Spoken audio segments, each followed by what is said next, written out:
감사합니다. 우리 소방공사의 주재관님을 김덕현 교수께서 논찬을 해주십니다. 김덕현 교수는 칼빈 신학대학교 예배 설교학 교수이시며 국내에서는 예배 설교학의 독보적인 존재입니다. 우리 교수님께서 논찬해 주시겠습니다. 너무나 반갑습니다. 이렇게 귀한 자리에 불러주셔서 너무 감사합니다. 저에게 주어진 시간이 15분으로 제가 알고 있습니다. 그래서 이 글을 읽는 시간도 부족해서 제가 중요한 부분만 포인트만 말씀드리고 너무 감사한 것은 제가 지금 쓰고 있는 책이 어떤 책이냐면 그 설교자들의 그 동영상 설교를 QR코드로 해서 전화기에 갖다 대는 보면서 코멘트하는 그런 책을 지금 쓰고 있습니다. 여기 소 목사님 설교 동영상이 하나 있어서 너무 감사한데 조금 전에 소 목사님 했던 그 혈육병 걸린 여인이죠. 그거 한 번만 보여주십시오. 혈육병 걸린 여인에 대해서 소 목사 설교한 그 파트 있지 않습니까? 그거 한 번만 보여주십시오. 안 됩니까? 이제? 왜냐하면 여러분 갖고 계신 29페이지 부탁드립니다. 29페이지 보면 29페이지 가운데 보면 흥미로운 것은 문평자가 볼 때 본문에서 발견되는 발제자가 강조하는 설교자의 애틋함과 애절함이란 설교자가 설교를 준비하면서 성경 본문으로부터 경험한 의미수한 발화력이 극화된 설교를 통해서 효과수와 만화인 사건으로 설교주로 명확하게 인지하며 자신의 설교 가운데 이 가치를 구현하기 위해서 노력하는 과정으로 이해된다. 여러분, 한국 강단의 3대지 설교에 대해서 긍정적인 부분들이 저도 그 3대지 설교를 많이 훈련받았고 제가 안수받은 교단에서 강도사 모실 때도 반드시 3대지 스타일로 설교를 구성한 때 학습받았습니다. 그러나 설교학적으로 발견된 것은 1322년도에 이미 로베르토 학자가 말했습니다. 3대지 설교의 방법은 자체도 하나의 한계가 있고 조롱받는 설교 방법 중에 하나입니다. 이것이 새로운 내용이 아니고 1322년도에 이미 1322년이면 종교개혁도 일어나기 전입니다, 여러분. 그때 설교자들도 3대지 설교가 갖고 있는 한계를 인정했다는 거죠. 그러니까 제가 드리신 말씀은 설교의 퍼포먼스, 설교의 그래마, 설교 시연에 아주 풍요로운 것들이 많이 있습니다.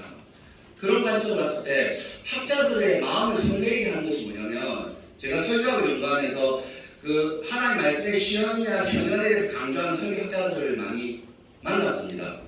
함께 논문도 발표하고. 근데 안타까운 것은 그들이 그렇게 강의하고 이론을 제시하지만 그 같은 설교를 구현하지는 못합니다, 여러분. 저는 소강성 목사님 설교를 그러나 뭘 느끼냐면 학자들이 말하는 그 방법론을 그랜마를 현장에서 표현하는 거예요. 히딩크는 축구 못하지 않습니까, 여러분? 제 말 무슨 말인지 이해되십니까? 그러니까 쉽게 말씀드리면 기록된 말씀을 설교자가 설교 시연할 때 단순하게 그 표현된 본문에 있는 내용만 전달하는 것이 아니라 청중들에게, 그러니까 소강성 목사님 설교시를 보면 설교자가 그 혈육병 걸린 여인의 그 간절함, 애절함을 이곳에 소환해 오는 거예요. 제 말 이해되십니까? 그러니까 성경에서 설교자에게 주어야 될 것은 뭐냐면 정말 그 본문이 갖고 있는 언어의 온도, 정서, 그 본문의 울림, 떨림들이 설교 가운데 구현되는 것입니다. 설교는 강의가 아닙니다, 여러분. 설교는 뭐죠? 하나님의 말씀입니다. 말씀의 임재 사건입니다. 이 같은 관점으로 봤을 때는 이 소강성 목사님의 설교 시연은 돌아가신 조영기 목사님이 이런 표현을 하신 것을 제가 논문으로 그려놨습니다.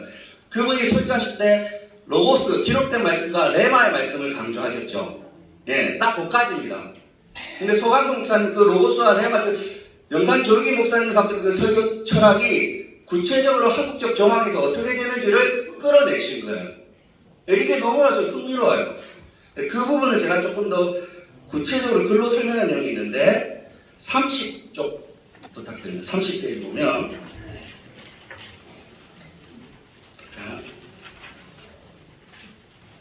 30페이지 보면 제가 읽겠습니다. 단순 발화침의 내용만을 강조하는 설교는 17세기 후반과 18세기 있었던 계몽주의의 과학적 진보에 영향을 받은 설교의 방식입니다.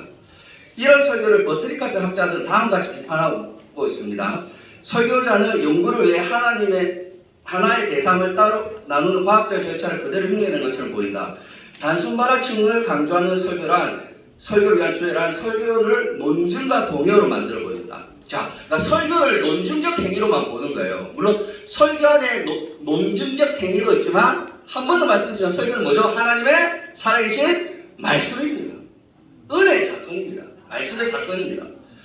논증적인 설교와 강의적인 설교를 구별하기 위한 성경에서의 완성도는 본문에 실행하는 언어의 총체적 이해로 결정되는데 발제자가 말하는 설교자의 극화의 과정이 가진 설교적 전류의 과정을 아래의 도표가 제가 좀 살펴보겠습니다. 이 부분이 가장 좀 중요한 부분이라고 생각되어서요. 지금 두 개의 경우를 제가 말하는데 A의 경우와 B의 경우가 있습니다. A의 경우에는 성경 본문 명제가 있고 설교 원고가 가운데 있고 그 다음에 설교자가 있습니다. 근데 B의 경우에는 성경 원고가 본문이 있고 설교자가 변화되고 그 다음에 설교 시간이 나타나는 겁니다. 그러니까 설교자의 극화된 말씀을 경험하지 않고 그냥 설교자가 설교하는 것과 설교를 준비하면서 설교자가 그 말씀이 드러나는 그 말씀의 사건이 소환되고 그 말씀의 영향을 받은 설교자의 변화가 먼저 일어나야 된다는 거죠. 설교자가 변해야 돼요. 그 조영기 목사님 그런 표현을 쓰셨더라고요. 그러니까 로고스와 레마의 말씀인데 레마의 말씀을 얻기 위해서 정말 떼굴떼굴 그러고 기도하고 몸부림쳤다는 저는 그렇게 생각합니다. 이 같은 설교자의 극화된 변화, 말씀의 경험, 그 혈류병을 위해 애절함과 간절함을 오늘 현대인들에게 부여하기와 이 같은 그 간절함, 애절함, 이거 없이 강대상에 선다? 강의는 괜찮아요. 설교는 그래서는 안 됩니다. 예. 신학적 명제가 설교의 사건을 변화된 과정 속에서 설교자는 다음 같은 언어적 전유에 노출된다. 언어적 사건으로 실행되기 이전에 명제적 형태의 복음의 내용은 설교자의 전유 과정 A에서 설교자는 명제, 설교한 내용과 언어 사건, 설교 행위입니다. 그 가운데 최종적인 의미를 확정해버려요. 그러니까 자기가 쓰기 편하게 본문을 사용하는 거예요. 나는 변하지 않고. 무슨 말이 되십니까? 예. 이 경우 설교자가 사용할 설교 자료는 복음의 내용이란 명제적 층에서 사용 가능한 재료들이며 A가 위치한 설교의 타당성 조건은 명제적 내용을 전달하기 위한 목적으로 설교적 행위가 이때 설교적 행위의 완성도는 논증의 명확성의 유무로 평가됩니다. 이때 설교자의 목표는 객관적인 논리가 됩니다. 논리 중요합니다, 여러분. 그러나 논리가 중요하지만 설교자의 모국어는 논리는 아닙니다. 우리는 faith seeking understanding, 믿음으로 추구하는 이해입니다. 설교는 데이터 의존적인 것이 아닙니다. 엠마오 도성에서 부활하신 예수님을 만나서 제자들에게 예수님이 말씀을 풀어주셨지 않습니까? 그때 제자들이 어떻게 돼요? 마음이 뜨거워졌죠. 주석을 엮어서 하지 않았습니다. 이건 다른 것입니다, 여러분. 그러니까 주석적 작업, 논리적 작업, 명제적 작업 중요합니다. 그러나 그것은 언어의 온도가 다른 것입니다. 설교는 그것과 다른 것입니다, 여러분. 저는 그 얘기를 드립니다. 이 경우 설교자가 가진 인문학적 현학성은 중요한 포인트입니다. 설교자는 인문학적 현학성과 학문성을 가지고 있어야 합니다. 현학성은 본문이 설교문으로 전유된 과정에서 하나의 말씀의 성경 말씀이 마치 생물학에서 표변처럼 설교의 대신을 구성하는 정보로 해서 분석됩니다. 즉 설교 작용을 돕는 자료집처럼 명제들과 대시들을 만들어내서 해부되고 잘라집니다. 설교자가 사용하기 쉽도록 기록된 하나님의 살아계신 말씀이 설교를 만들어내는 주어가 아니고 목적어가 되어버린 거예요. 그러니까 이 같은 설교적 연습이 있습니다. 훈련이 있습니다. 그러나 그것은 하나의 또 설교적 장르입니다. 그러나 제가 볼 때 소강성 목사의 설교책에서 보여진 B의 형태는 이 설교적 종류 B의 경우는 설교자는 명제와 언어 사건 사이에 위치함으로써 명제가 변화시킨 설교적 상을 만듭니다. 이때 하나님의 복음의 내용, 그 내용이 이미 설교자를 변화시키는 거예요. 소강성 목사님 평소에 어떤 말하는 방식이나 캐릭터가 있을 것입니다. 근데 혈류병 여인을 설교할 때는 그 설교적 정황에서 혈류병이 여인이 등장하고 그 여인의 간절함이 등장하고 그 여인을 통해서 주님께서 행하신 사건이 또다시 일어난 것이죠. 무슨 말이 되십니까? 그러니까 본문이 달라질 때마다 그 페르소나가 형성되는 거예요. 근데 많은 목사님들은 본문이 달라지는데 항상 동일합니다. 제 말을 이해되시죠? 이게 다른 것이에요, 여러분. 이건 다른 것입니다. 예. 말하자면 바울은 다메섹 도서에서 부활하신 예수 그리스도를 만나 그의 삶이 전적으로 변하기 전에는 위협과 살기가 등등하여 예수를 믿는 사람들을 핍박하는 행동가 사울이었죠. 그가 예수 믿는 사람을 핍박할 때 그의 논리를 사용했던 명제 자료가 무엇입니까? 바로 구약 말씀입니다. 맞지 않습니까? 근데 그게 사도 바울이 성령을 경험해줘. 사도 바울이 달라지지 않습니까? 남을 쫓는 자에서 이제 쫓기는 자로 변하지 않습니까? 명제의 내용은 똑같아요. 누가 달라졌다고요? 사도 바울이 달라진 것입니다.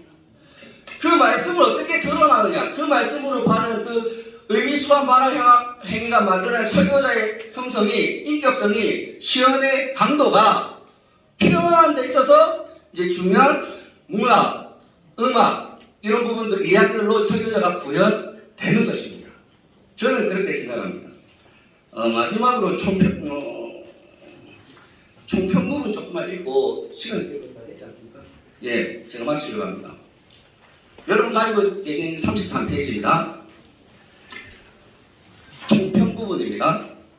그럼 꼭 집에 가서 제 아티클을 꼭 다 읽어보십시오. 논평자가 보기에는 발제자가 추구하는 극화된 설교는 인문학적 현학성을 통해서 발견되는 신학적 명제적 내용이 설교라는 언어 사건으로 실행되는 과정에서 고유한 설교자의 지위에 관련된 정형성을 가집니다. 이 정형성이 아주 독특합니다. 이 정형성은 바로 복음의 현정성의 유무를 보여준 것입니다. 설교자가 자기가 망가지고 그런 노래를 부르는 것을 통해서 일종의 또 다른 정형성을 가지는데 그 자기 비하, 해석학적 자기 비하가 복음의 현정성을 가져온다는 것이죠. 예. 즉 설교자가 성령의 페르소나가 된 것이다. 진지한 내용을 설교하지만 설교자 자신이 진지해지지 않음으로써 복음이 실제로 표현되는 것을 청중들에게 경험시키는 것입니다. 설교자의 현학성이 복음의 현정성으로 극화되었다. 하나님의 말씀은 눈에 볼 수 있게 연출되고 있다. 복음의 내용은 설교자의 품새를 명확하게 실현한다. 논평자는 이 언어적 사건을 설교자, 그 성령의 페르소나라고 말하고 싶다.